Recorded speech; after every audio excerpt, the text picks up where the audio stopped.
Hello! I'm doing things a little differently with a voiceover this time, so I filmed this weird section of my face, but not talking.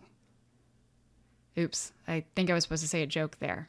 Well, anyway, I'm Sarah, and this is Scout, and welcome to Freshly Read Books. So, usually I do a video talking about all of the books on the Booker Longlist and my initial thoughts before reading, but this time I wanted to combine this with the creation of the background for my thumbnails that I usually use for my videos, as well as to separate out the different sections of my video. So, I thought that this could be a good opportunity to do that.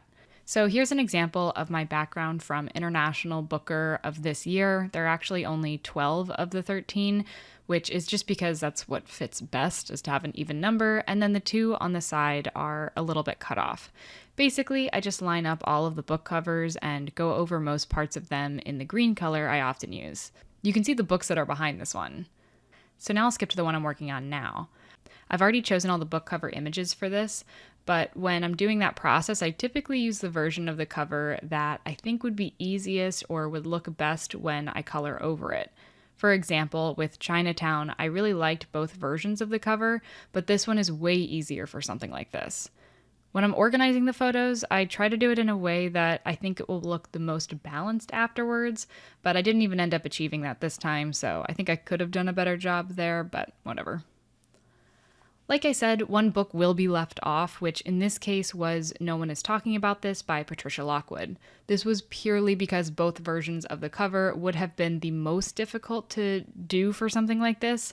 And in addition, the ones that are slightly cut off on the right, I chose based off of the ability to still tell what books they were. Since No One Is Talking About This won't be drawn, I'll talk about the synopsis now. This book is about a woman on the internet who had a post go viral and is now pretty hooked on scrolling all the time. However, she has a family emergency that ends up making her not want to be on social media and instead be in the present.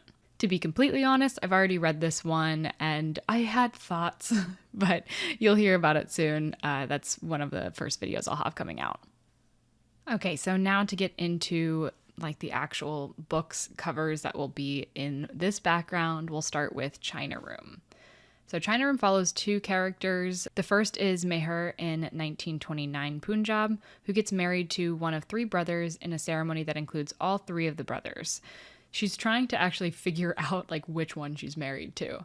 And then the other character is a young man in 1999 that travels from England to, I think, the same location that Meher had been in, and he's trying to get more in touch with this culture and also trying to recover from some type of addiction.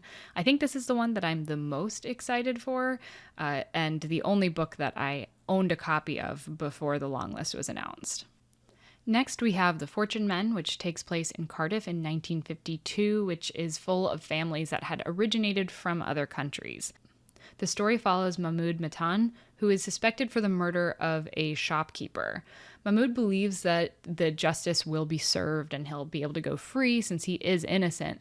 But as the story goes on, that faith starts to dwindle and he's not sure just how that trial is going to go. This is another one I'm really excited about. I'm excited that it takes place in Wales, and also just having this kind of murder mystery part into it is very intriguing for me as a person that really likes thrillers and typically doesn't get to have any of those elements that I like in those books in the literary fiction that I read. So I'm excited to hopefully have some of that playing a part in this book.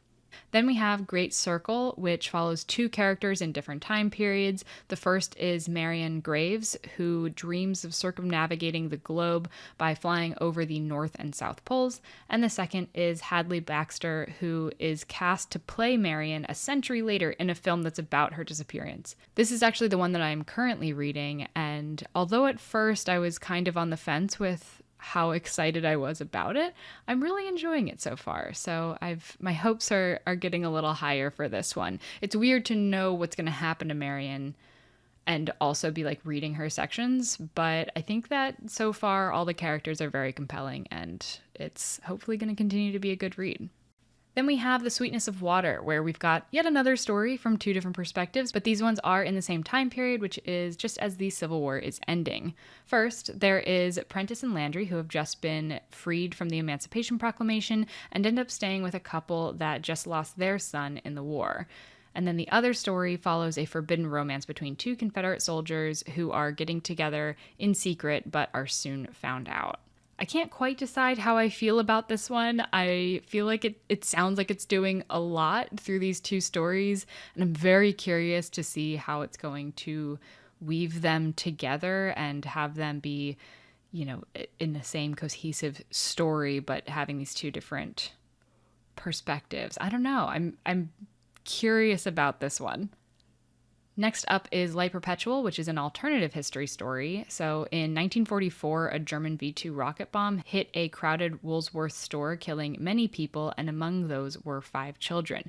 This book goes into what types of lives those children may have lived if they had made it past this day, and covers decades past that moment.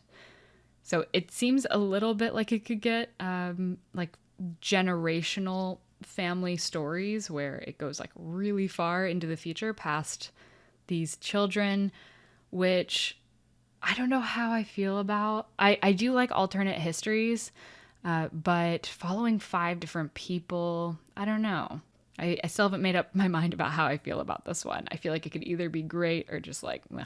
Then we have A Town Called Solace, which seems to be a little bit of a mystery. This follows 3 people, including Klara, whose sister Rose has recently gone missing, Liam Kane, who recently moved into town and has no attachments to anyone or anything, and Mrs. Orchard, who I think owns the house Liam is staying in and also had Klara keep an eye on it while she was in the hospital. And she's kind of suspicious of Liam or something. So yeah, honestly, no idea what to expect with this, but I'm excited to learn more. Next, we have Bewilderment, which is by Richard Powers. I'm so excited for this one because I do really love the Overstory, which is also by Richard Powers. This is about an astrobiologist named Theo who is raising his 9-year-old son alone after his wife passed away.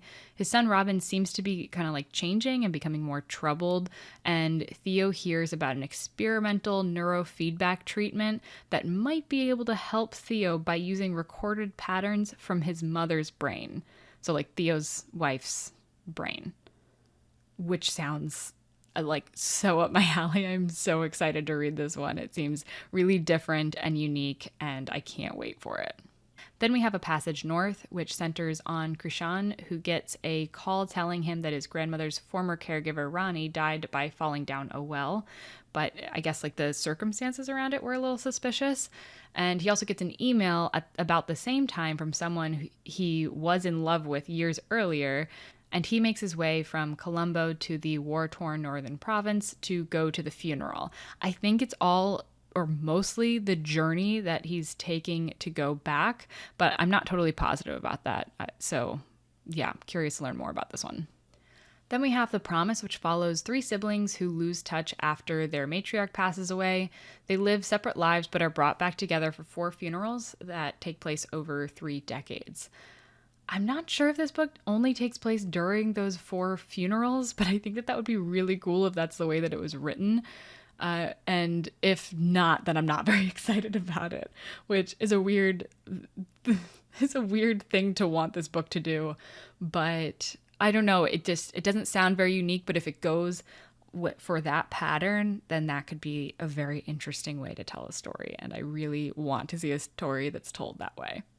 Then we have Second Place, that takes the perspective of a woman telling a story about a time when she had a famous artist stay in her guest house. This one actually takes place in 2020 during the pandemic, which is really cool that we're already getting books that are based in that time period and that can be telling different stories about different people, going through that. And because obviously there are so many different experiences throughout this time period. So this one, I will say I've already read. And I don't want to give it away. I'm pretty sure that the video for this one's coming out very shortly after this video is, so you won't have to wait long. Then there's Klara and the Sun, which is about an artificial friend named Klara. She starts off in a store hoping to find a home and ends up with a girl and her mother, but the girl seems to be seriously ill and Klara is trying to find out the best way that she can help her. This one is another one that I've already read and will have a review for soon. So yeah, once again, I don't want to say too much about it. And then lastly, we have An Island, which follows a young refugee that washes up on a small island where a lighthouse keeper, Samuel, lives. This sets Samuel off to being caught up in all of his old memories from the mainland. I don't know what to think about An Island. I'll be honest and say I'm not that excited about this one, but it is one of the shortest books that are on this list. I think it's actually tied for the shortest book on the list. So it could be a pretty easy read. I don't know. I'm really on the fence about how to feel about this one, but maybe I'll be proven wrong. All right, so this is the whole background, which is all ready to be used in my videos. And now that this is done and we know what the books are about, I think we're officially ready to get into it. So if you would like to join in on the fun of reading at around the same time we are, there is a schedule in the description of when I and Kieran from Katie Books will have definitely finished the books by. So basically the dates that are associated with the books mean that we will be done with reading those books at that time, and you can expect our reviews to come out in the order of those books in the description and also in the Discord. And that Discord is the Booker Boy Book Club Discord, which I'll also have linked in the description if you would like to join. Thanks so much for watching, and if you're looking forward to seeing these reviews come out from me, consider subscribing. The next video I upload will be my review of Second Place by Rachel Cusk. I hope to see you then. Bye!